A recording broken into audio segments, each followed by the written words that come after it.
This is the brand new Elegoo Neptune 4 Plus 3D printer, not to be confused with the new Elegoo Neptune 4 Max, which is the largest of the crew here in the Neptune 4 lineup. This is the mid-size option, and it might just be my favorite out of all of the Neptune 4 3D printers. And why it's probably my favorite out of all the Neptune 4 3D printers all comes down to the pricing and build volume that you're gonna get for this machine, as well as the print speed and the print quality that you're getting for it. This printer also comes with one of my favorite features between the Neptune 4 Plus and the Neptune 4 Max, and that's the Wi-Fi fast file transfer support directly to this machine. So it's packed with Clipper directly inside the 3D printer for managing and running and slicing and all that other, not slicing, but printing the actual print jobs for this, enabling the high print speeds that we're getting with this machine. But it also has the ability for you to directly connect this to your home network. So with the Wi-Fi module that's in here, you can easily slice files directly on your slicer and wirelessly send them to the printer, and it's pretty dang fast. And speaking of fast, Elegoo reports that this can print up to 500 millimeters per second. Now, in reality, you're probably not going to be printing that fast with most of your projects. Maybe some prototypes would really be best suited for those kinds of speeds. Everything that I've printed is around 200 to 250 millimeters per second. And the build volume for the Neptune 4 Plus is 320 by 320 by 385 millimeters, which is great for some of those larger cosplay props like helmets or face masks here that I'll be showing off in this video. And the pricing for it comes in at $350, which I know is a really sweet spot for a lot of folks out there when it comes to picking up and jumping in on something new for 3D printing. The Neptune 4 Plus, just like the Neptune 4 Max and the Neptune 4 and 4 Pro, come with the assisted leveling and the auto bed leveling functionality. So on the Neptune 4 Plus, you can manually calibrate the bed leveling with the knobs on the underside of the printer and then run through the auto leveling process, which runs through 121 different points to set that mesh bed leveling. I should also mention that with the Neptune 4 Max, I had an issue with some of the grinding when homing and needed to adjust some values in Clipper or update the firmware of the printer. I have not run into any of those issues out of the box with the Neptune 4 Plus. Elegoo also does provide a version of Cura that supports the Neptune 4 series of 3D printers. Now, I went off and created my own profile in Orca Slicer, which I've used to print most of the things that I'm showing in this video. And if you're interested in that profile, you can find it over my Patreon, which I want to take a second to say a big thank you to all my Patreon supporters for your continued support, and thank you for hanging in there as I've been modifying and tweaking this profile before releasing it to you all. And the very first things I went off and 3D printed were some Halloween related items. Yes, I know, Halloween has long gone and passed, and the first thing was this Zao flexible ghost here. That's a print in place ghost. This was originally printed at 400% scale and turned out beautiful at 0.2 layer height. And sticking with the Halloween theme, I went off and printed one of these Wekster pumpkin files. That's a two-part, it's more or less a jar here. And I think I printed this at 150% the original scale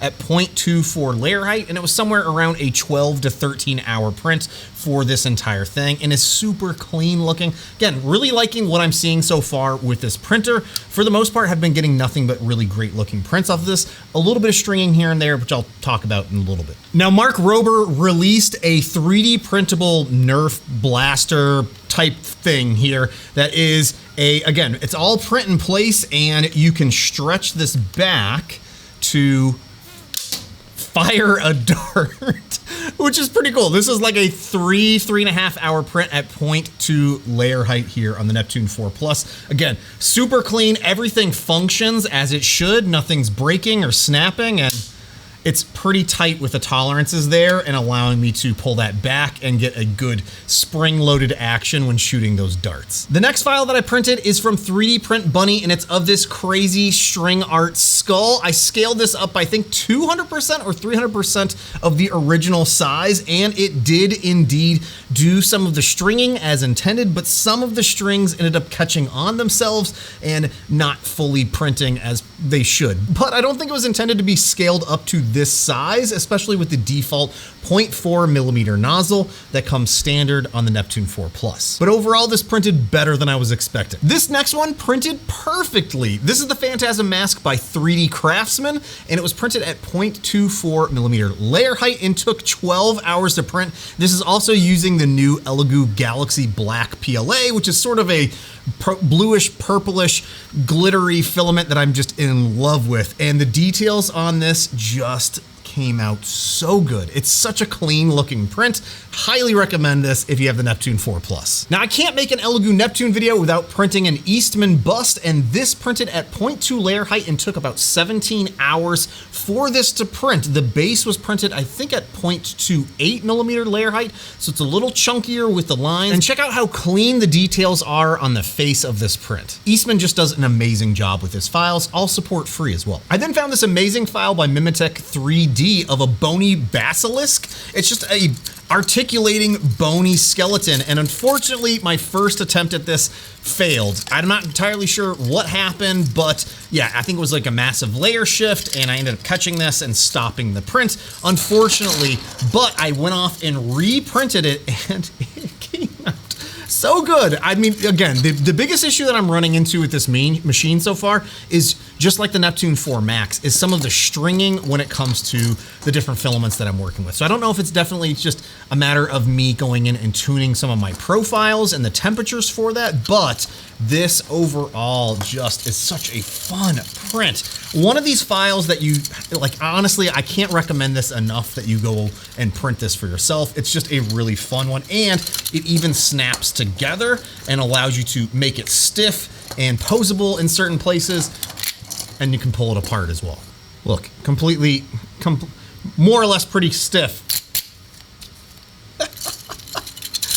So fun to play with. And the final thing that I printed is this absolutely wild Deadpool skull helmet from YoshStudios. This is a whole bunch of different pieces that are printed here. I'll have the times up on screen, but it's all kind of snap in place, which is kind of amazing with the teeth and all the other components there, other than the eyes, which are gonna be magnetically held in place. And there are a whole bunch of different eye options there for the white portions of this. The details, again, came out really nice and clean on this. Again, the big thing that I'm just continually running into is the stringing. If you have any tips or suggestions on how I might be able to mitigate that, or if you have one of these and have resolved that, let me know down below. But overall, the details on this just came out beautifully, and I can't wait to add a little bit of weathering and a little bit of black wash to this, or maybe some airbrushing to really highlight some of the details on this crazy looking skull mask. I also want to take a moment to say thank you to Elegoo for sponsoring today's video. They're the makers of this Neptune 4 Plus 3D printer, coming in at $350. They also now carry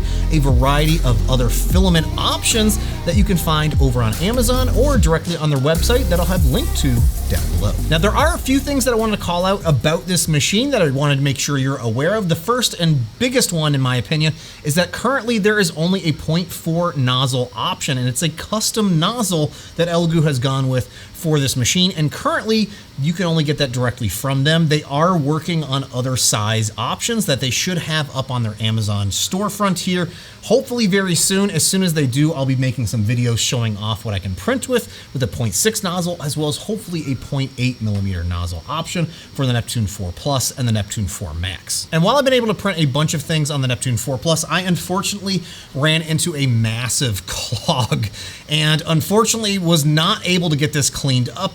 The good news is I have a replacement extruder here being sent out to me by Elegoo so I can get this back up and running. In the meantime, for this video, what I did is I took the extruder off of the Neptune 4 Max and put it directly on here, and everything worked, and I was able to continue printing some of the jobs that you're seeing on the table. But the good news is the printer detected something, I'm assuming like a thermal runaway or something along those lines, and stopped the print job entirely and prevented it from going any further before any more damage could occur. And again, no idea why this happened, especially after being able to print so many amazing things with these original extruder, but this is what happened, and I needed to share with you all, sponsored video or not. And you'll definitely be seeing some more project videos from me utilizing the Neptune 4 Plus, as it's, again, a great combination of pricing, build volume, and print quality that I'm able to get from this machine. Hey, let me know what you think down below about the Neptune 4 Plus and some of the things that I've 3D printed, and I'll see you next time.